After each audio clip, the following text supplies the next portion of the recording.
up, everybody? Thank you so much for being with us here on First Take. Skip Bayless, Molly Karam here in Bristol. Stephen A. is in Cleveland getting ready for Game 3. How we doing? What's going on? How y'all doing? I just appreciate the fact you are a trooper, my man. Late plane, no sleep. Here we are. Let's go. Let's do it. I'm not the Cleveland Cavaliers. That's I show right. up to work You every show day. up. Correct. Every day. I second that emotion. And I'm not talking about the coaches. I'm not talking about the GM. I'm not talking about the owners. I'm talking about the roster. Yeah. They took Game 2 off. Yeah. That's what I'm saying. Thank you. You are a gamer. All right, we ready to work, gentlemen? Let's roll. Let's do it. So after the Game 2 win against the Cavs, Draymond Green was asked if the Warriors team was better than the Showtime Lakers. Take a listen. I don't really look at are you the best team of all time, are we the best team of all time, because I think it's all subjective. You know, to say we're better than the Showtime Lakers, how can you say it? We can never play them. We were better than the Showtime Lakers. Klay Thompson's dad, Michael Thompson, who was a member of the Showtime Lakers, said on the Thompson and Trudell radio show on ESPN 710 in L.A. that if they played the Warriors in a 7-game series, he wouldn't be shocked if the Warriors would win. Stephen A., your reaction to Michael agreeing with his son? Well, I respect where he's coming from. First of all, let me say this. It's really, really nice for us to bring up Michael Thompson. His son is one of the top 2 shooters in the world. His son is a big-time player and a champion, and this man works for our network, is a member of the ESPN family, does a fabulous job hosting radio at ESPN LA, and I think it's a damn shame we don't mention him more. So it's nice to hear Michael Thompson's name come up. I mean, the man has only won a couple of championships and was a member of Showtime, and his son is one of the best players in the world. So it's good that we're mentioning him. Having said all of that, let's be clear. The Golden State Warriors would beat almost anybody in this era. The question is, what would they have done in the previous era? We've revisited this topic time and time and time again. Would they have beaten the Showtime Lakers? I think they could have beaten the Showtime Lakers. I don't think that Michael Thompson is beyond the pale, you know, because the fact of the matter is the shooting ability, the athleticism, the tempo. Showtime played that brand of basketball. I don't know how anybody would have stopped Kareem Abdul-Jabbar. He would have averaged 50 if he wanted to. And if you say it from that perspective, playing in that time, I would tell you that even though I think the Warriors would give them a run for their money because the Showtime Lakers played, I wouldn't say a similar brand of basketball because they never shot it like this, but played an up-tempo style of game. The Warriors might have had a shot. But against some of the more physical teams back in the day, the way the game was played, no, the Warriors would have got beaten up. Steph Curry would have got hurt. I'll tell you that right now. Draymond Green would have been entirely too small. All right, there would have been no rebounds and then leading breaks because they wouldn't have been getting any rebounds. Andrew Bogut would have been destroyed, okay? So it wasn't going to be anything like that. But at the same time, I respect where Michael Thompson is coming from as it pertains to the Showtime Lakers because they weren't a physical team. They were a finesse team. Kareem, Worthy. Rambis was rough and rugged but limited in skill, but nevertheless rough and rugged. Okay, Michael Thompson was more than serviceable at the power forward spot. Michael Cooper was the ultimate backup. Byron Scott was a big-time shooting guard, and Magic Johnson was the greatest point guard we ever saw, but it was assisted by an extreme height advantage that he had over most players. Magic Johnson was 6'9", usually looking over 6'1", 6'2" defenders, whereas when he went against Boston and had to go against the Dennis Johnsons of the world, God rest his soul, and others, it was a bit problematic for him. Well, Klay Thompson would be that size or even a bit bigger, dare I say. So because of that, one would surmise that Magic wouldn't have had the ease against these Golden State Warriors that he had with various other opponents. But either way you slice it, I applaud what Michael Thompson is saying because I think he's being legit. I think he's being honest and fair, and I think he's recognizing the talents of his son and the team that his son plays on and with by acknowledging the type of team that the Lakers were, a finesse team, it would have been very, very difficult. Whereas against more physical teams back in the day, Warriors would have lost. Today's game, they would have beat them. Okay, so what's your bottom line then? You still would favor Showtime Lakers sort of in a vacuum? I know we'd have to do it by today's rules. If they played today's... By today's rules, the Golden State Warriors would have beaten the Lakers, without question. Without question. By today's rules. Back in the day, more physical, I just slow the ball down and throw the ball to Kareem Abdul-Jabbar all day. There isn't a single individual on the Golden State Warriors that could have stopped Kareem from averaging 50 if he wanted to. I agree with that. Okay. I'm conflicted about this, and I'll tell you why. But deep down, gut feeling, I do not think this team, even by today's rules, could beat Magic Johnson's team. And at the risk of coming across like a grumpy old man, as Michael said, he didn't want to come across on his radio show, so he's trying to be objective about this, being open-minded and young-minded. But I got to throw in a quick point about Michael. Remember, his son's second-best shooter, if not 1A, in the history of the game.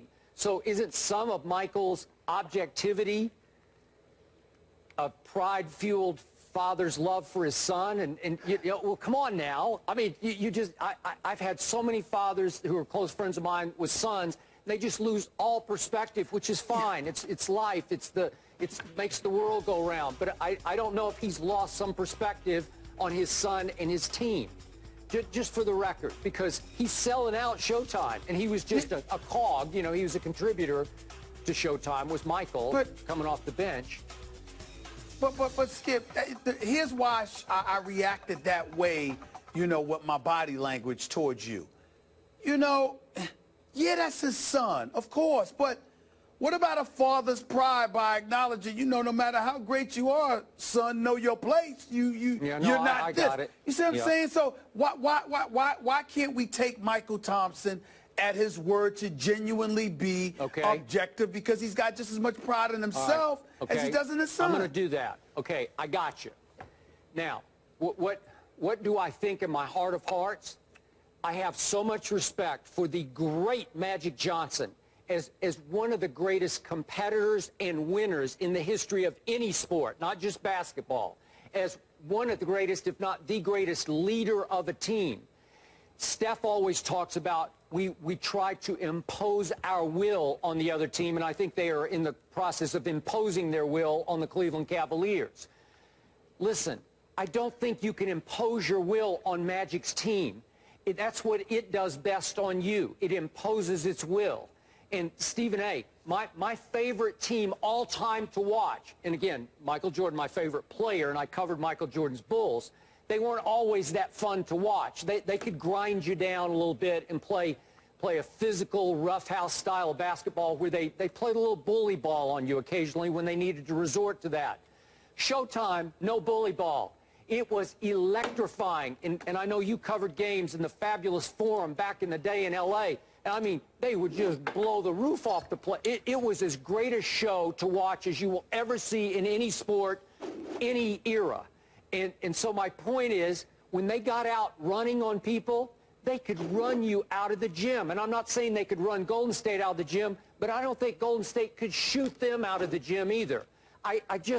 Listen, when you talk about Magic Johnson and Kareem Abdul-Jabbar and James Worthy, just on force of will, just on sheer, obvious Hall of Fame greatness, I don't think they would lose to this team by any rules in any day. And again, we'll never know the answer. We're trying to do this in a bit of a vacuum. But I'm going to give Michael Thompson one key point here that does give me pause. He just did the math.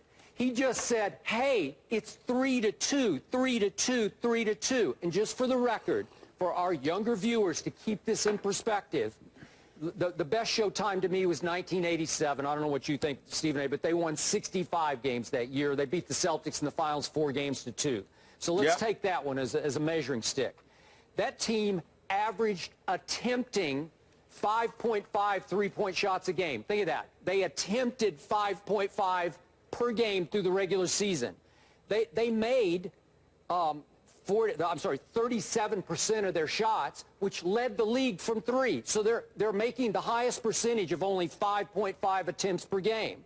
Well, the Warriors this year went crazy. They averaged 31.6 attempts per game, and they led the league at 41.6%. So if Michael's right about the math, if one team is taking 32 threes to the other team's, up to maybe 6, 32 versus 6 attempts, well, obviously, over time, if you're going to make 41% of 32 attempts, after a while, you're just going to win the scoreboard. It's going to tilt in your favor because it's 3-2, 3-2, 3-2. That's what Michael's saying. It's just simple math.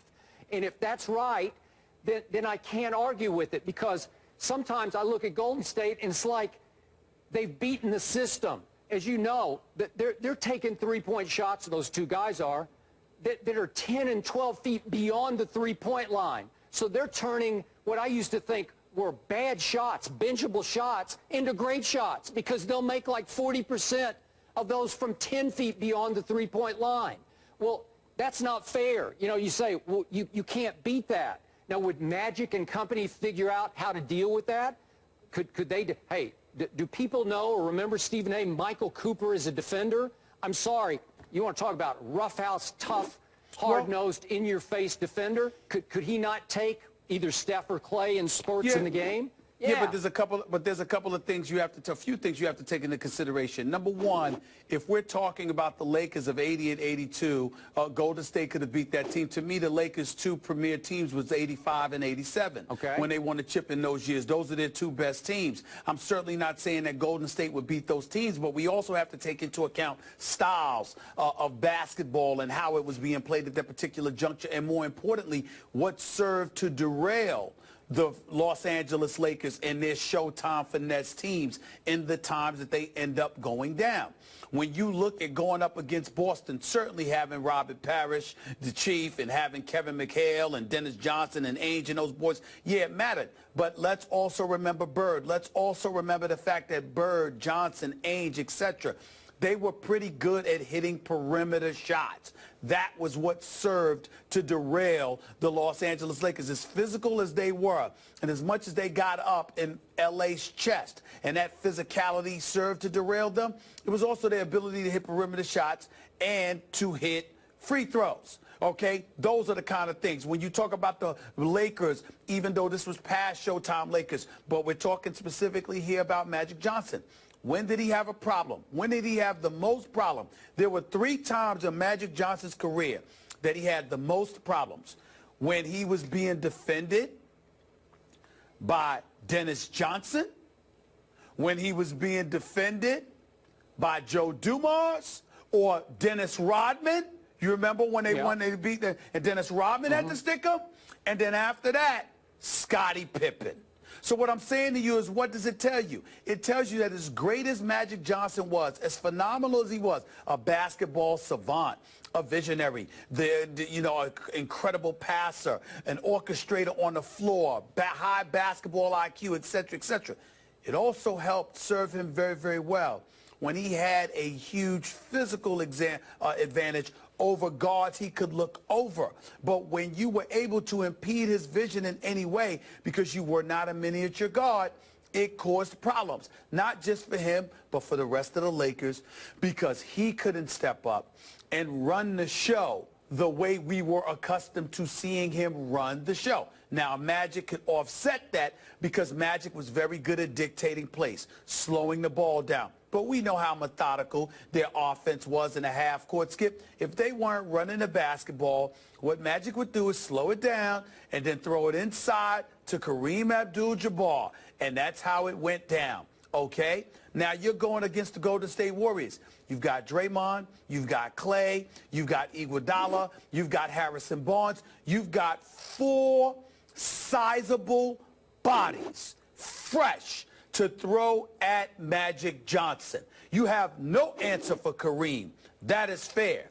But you do have a way to deal with Magic. You do have a way to deal with Worthy. You do have a way to deal with Rambis. You do have a way to deal with Byron Scott. So when we look at it from that perspective, coupled with the fact that the Los Angeles Lakers were a finesse team with a phenomenal fast break that nobody could compete with. Now we're talking about Golden State's ability to get back on defense because they have the speed, the athleticism, the agility to hustle back on defense in the event that they don't get rebounds, thereby forcing you into a continuous half-court game. All I'm saying to you is, yes, could you favor the Lakers? Sure. But I can't dismiss those who would say, well, the Golden State Warriors could really, really give them a run. It's a beautiful basketball discussion. It's not denigrating or dismissing anybody in any kind of disrespectful fashion. It speaks to the greatness of the Warriors and what they are. It speaks to the greatness of the Lakers and what they were.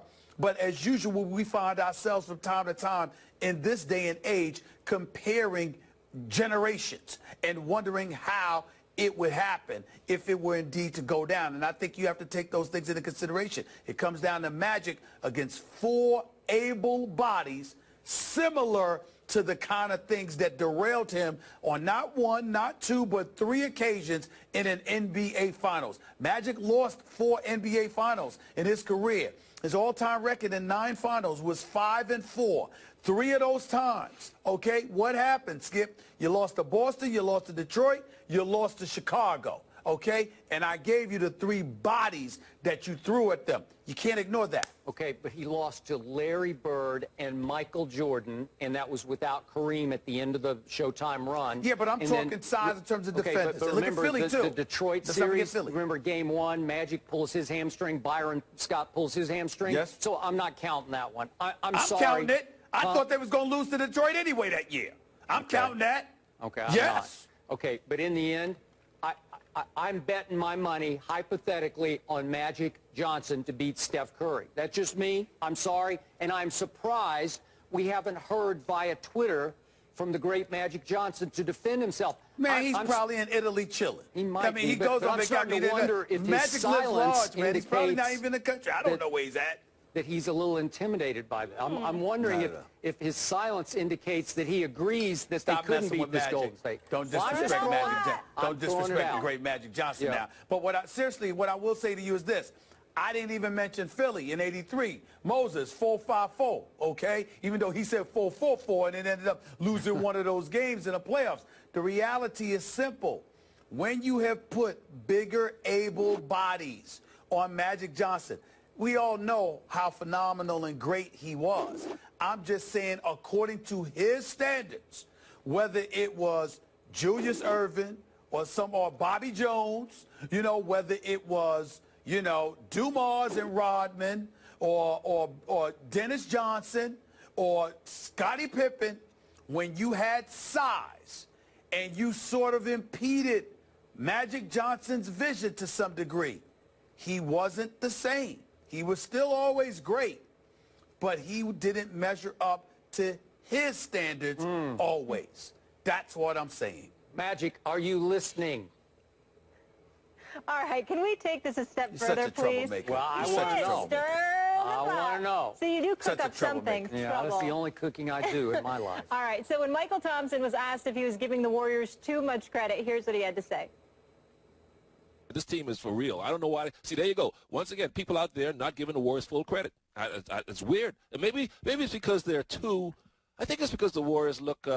They all look too choir boyish or something. Maybe that's why people don't think this team is for real. You know, they all look like they should be choir boys. The baby-faced assassin? Yes.